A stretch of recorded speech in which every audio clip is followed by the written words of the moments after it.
प्यारे बच्चों, हम लोग आज एक नया चैप्टर पढ़ने जा रहे हैं, होम एंड अब्रॉड।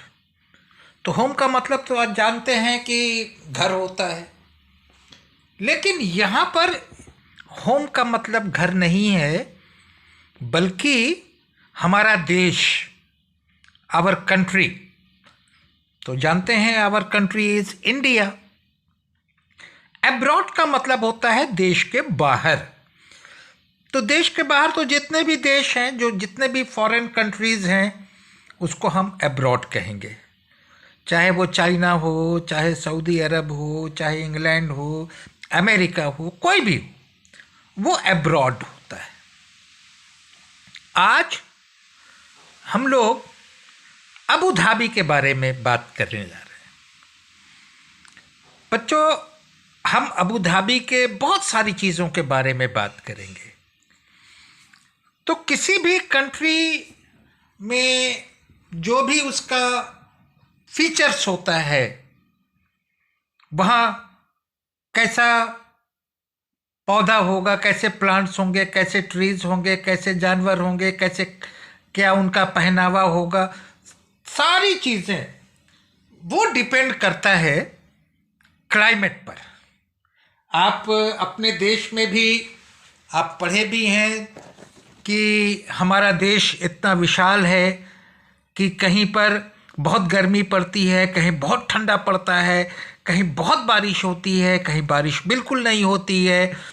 तो देखते हैं कि हमारे देश में भी डिफरेंट टाइप्स ऑफ कल्चर दिखता है, डिफरेंट टाइप्स ऑफ ड्रेसेस दिखते हैं, अलग अलग पहनावा दिखता है, अलग अलग खान पान दिखता है, अलग अलग भाषा है। तो ठंडा बहुत होगा तो वहाँ आप देखेंगे कि उनका पहनावा बिल्कुल अलग होगा। जहाँ बहुत गर्मी पड़ती है उनका पहनावा अलग होगा। कश्मीर का पहनावा और चेन्नई का पहनावा, दोनों में बहुत अंतर होगा। तो इस तरीके से ये जो हमारा क्लाइमेट होता है, इसी आप थर्ड में भी पढ़ के आए हैं कि हमारा यहाँ तक कि जो मकान होता है वो भी क्लाइमेट पर डिपेंड करता है कि हम किस तरह के मकान बनाएंगे, किस तरह के वहाँ पर पेड़ पौधे होते हैं, कैसा लैंडफॉर्म होता है। क्लाइमेट के आधार पर ही हमारा जो ऑक्यूपेशन है, जो व्यवसाय है, वो भी डिपेंड करता है। तो सबसे पहले जब हम अबू धाबी के बारे में बात करेंगे तो हम वहाँ का जो क्लाइमेट है, उस क्लाइमेट के ऊपर में हम आपसे बात करेंगे। तो अबू धाबी का क्लाइमेट कैसा है? तो अबू धाबी एक डिज़र्ट एरिया है। ये देखिए, मैं पहले आपको मैप में दिखाऊं कि अबू धाबी है कहाँ।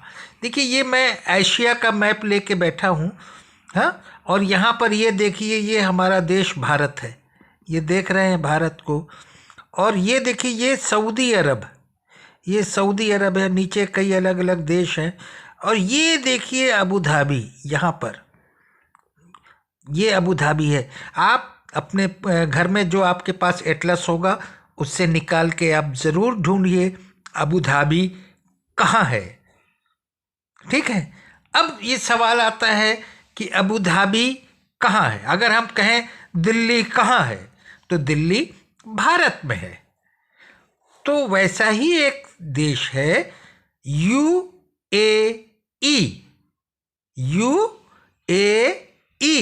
यूनाइटेड अरब एमिरेट्स, वहाँ पर अबू धाबी है।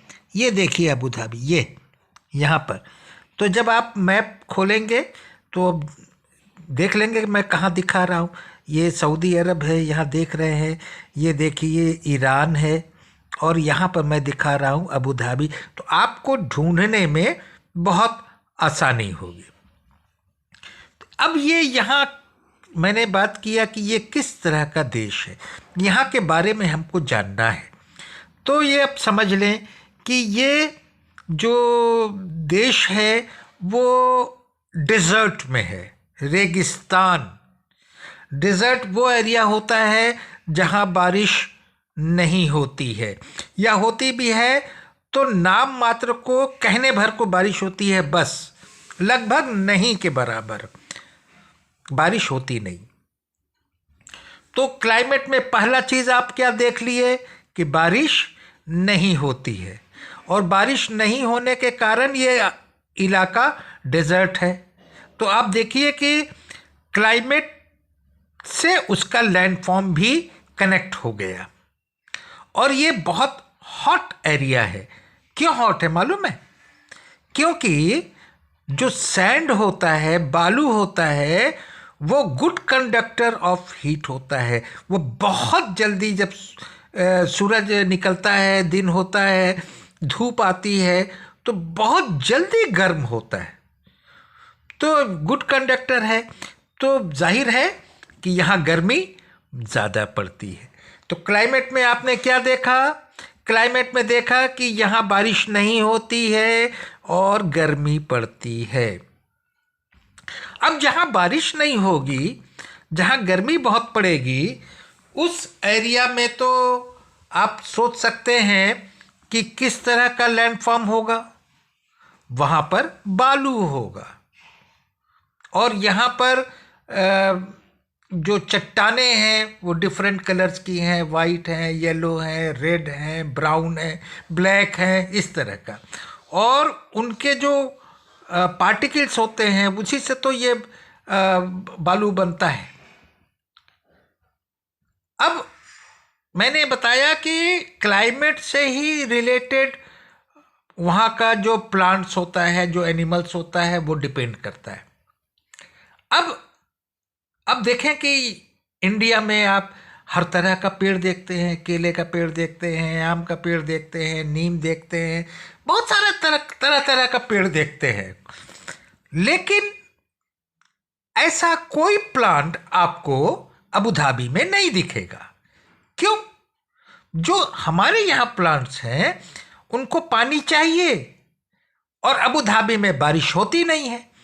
तो वहाँ कटीले झाड़ियाँ, बुशेस, थॉर्नी बुशेस जिसको हम कहते हैं, वो मिलती हैं। वहाँ कैक्टस मिलता है। कैक्टस कभी आप देखेंगे तो उसमें कांटा कांटा जैसा होता है। एक्चुअली वो जो कांटा होता है वो उनका स्पाइंस, वह बहुत छोटी पत्तियाँ होती हैं, इसलिए होती हैं कि उनमें से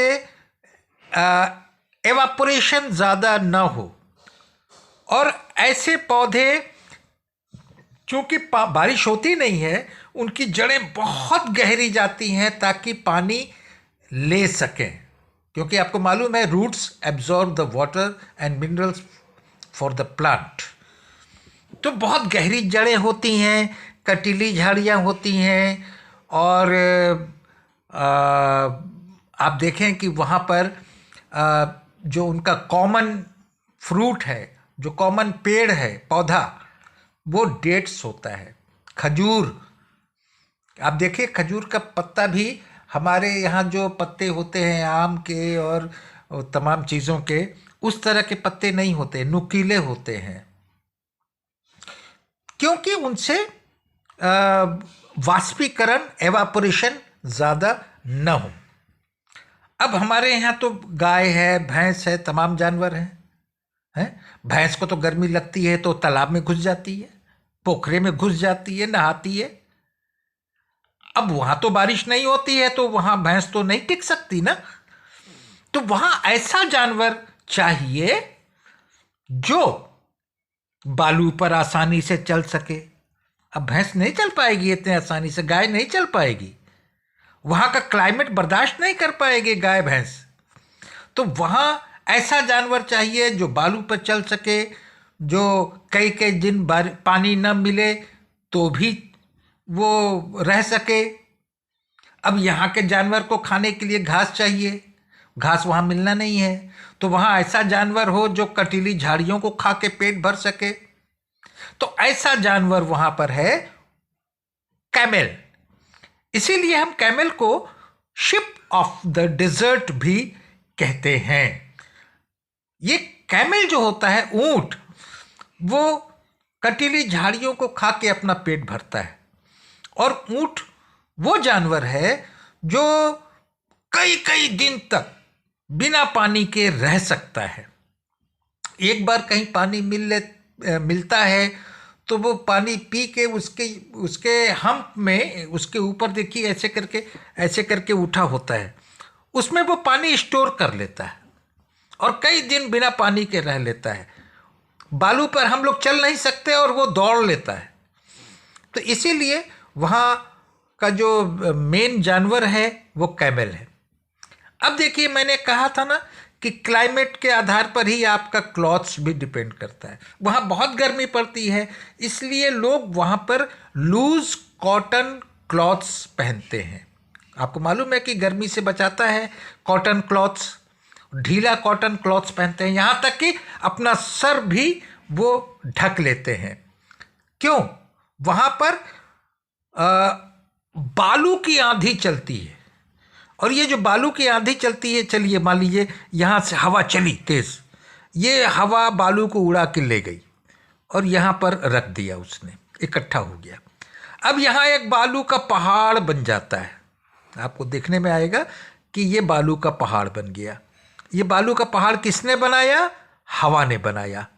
हवा जब चली तो बालू को उड़ा के एक जगह से दूसरी जगह ले आके रख देती है, वहाँ बालू का पहाड़ बन जाता है, जिसको हम सैंड ड्यून्स कहते हैं। Sand dunes. हो सकता है कि आज आप वहाँ सैंड ड्यून्स देखें और दूसरे दिन वहाँ देखें कि वहाँ कुछ नहीं है, वहाँ है ही नहीं, वो पहाड़ है ही नहीं। होता क्या है, फिर हवा चली, यहाँ से उड़ा के कहीं और लेके चली गई। तो इस तरह से ये बदलता रहता है सैंड ड्यून्स। तो अभी तक मैंने आपको क्लाइमेट बताया, वहाँ का लैंडफॉर्म बताया। लैंडफॉर्म में आपका सैंड ड्यून्स बहुत एक इम्पॉर्टेंट चीज़ है, और ये आपको बता दें कि ये एक जगह स्थिर नहीं रहते, खसकते रहते हैं। प्लांट्स मैंने आपको बताया, कंटीली झाड़ियाँ होती हैं, उनकी जड़ें बहुत गहरी होती हैं, और वहाँ कैक्टस पाया जाता है। वहाँ का कॉमन प्लांट खजूर है, डेट्स, और जाहिर है कि वो प्लांट है, ट्री है, तो उससे जो फल मिलता है उसको हम डेट्स कहते हैं, खजूर। फल का नाम भी खजूर है। जैसे आम का पेड़ होता है उसको आम का पेड़ कहते हैं, उसमें जो फल होता है वो आम होता है। वैसे ही डेट्स के पेड़ से हमको डेट्स मिलता है, और ये बहुत मीठा फल होता है और बहुत अच्छा फल होता है। तो ये चीज़ें आप समझे। अब जैसे हमारे यहाँ देश में बहुत से खनिज भी हमको मिलते हैं। हमको लोहा पत्थर मिलता है, चूना मिलता है, अबरक मिलता है, बहुत सारा चीज़ हमको धरती के अंदर से मिनरल्स मिलता है। वहाँ ये सब कुछ नहीं मिलता, लेकिन वहाँ एक ऐसी चीज़ मिलती है सैंड के नीचे से, जिसको हम लिक्विड गोल्ड कहते हैं। यानी ज़मीन के नीचे से हमको मिनरल ऑयल मिलता है, पेट्रोलियम। आप मालूम है पेट्रोलियम तो बहुत महंगा होता है, इसीलिए इसको हम लिक्विड गोल्ड कहते हैं। ठीक है, तो मिनरल हो गया। वहाँ किस तरह की भाषा बोली जाती है? अरेबिक। ये पूरा जो है ना, ये पूरा एरिया जो है ये अरेबिक, ये सब डेजर्ट है और अरेबिक कंट्री कहलाता है। तो यहाँ पर की भाषा क्या है? अरेबिक। और हर देश का अपना करेंसी होता है। जैसे भारत में रुपया है, अमेरिका में डॉलर है, रूस में रूबल है। तो अलग अलग देश का करेंसी भी अलग अलग होता है। तो अबू धाबी का जो करेंसी है उसको हम दिरहम कहते हैं, दिरहम। तो आज आपने किस देश के बारे में जाना? अबू धाबी के बारे में। अबू धाबी कैसा एरिया है? एक डेजर्ट एरिया है। कहाँ पर है? यूएई में है, यूनाइटेड अरब एमिरेट्स। और वहाँ का क्लाइमेट कैसा है? वहाँ का क्लाइमेट गर्म है और वर्षा नहीं होती है। बहुत सा जगह ऐसा है जो गर्म है लेकिन वर्षा होती है, लेकिन वहाँ वर्षा नहीं होती और क्लाइमेट बहुत गर्म है। लैंडफॉर्म क्या देखते हैं? वहाँ पर पूरा जो एरिया है वो सैंड है, सैंड ही सैंड। मीलों तक चलते जाएंगे आपको केवल सैंड दिखाई देगा, कोई पेड़ पौधा हरियाली नहीं दिखाई देगी। तो सैंड है, वहाँ चट्टानें हैं, चट्टानें अलग अलग कलर की हैं, रेड हैं, वाइट हैं, येलो हैं, ब्राउन हैं, ब्लैक हैं, तमाम तरह के। और क्या देखा आपने लैंडफॉर्म में? वहाँ सैंड ड्यून्स होते हैं। प्लांट के बारे में क्या देखा आपने? वहाँ पर कंटीली झाड़ियाँ होती हैं, उनकी जड़ें गहरी होती हैं, कैक्टस होता है, कॉमन ट्री जो है वो डेट्स है, कॉमन फ्रूट डेट्स है। एनिमल में क्या देखा? वहाँ मेन एनिमल उनका कौन सा है? शिप। इसीलिए शिप को हम कैमल को शिप ऑफ द डेजर्ट कहते हैं। क्लॉथ्स में क्या देखा? Cotton clothes, loose cotton clothes, even they wear on the head also, ताकि गर्मी से और ये जो बालू की आंधी है उससे वो अपने को बचा सकें। लैंग्वेज क्या है? अरेबिक। करेंसी क्या है? दिरहम। तो ये आज आपके लिए, मैं समझता हूँ कि जो कुछ मैंने बताया है उसको आप समझ गए होंगे। तो थैंक यू।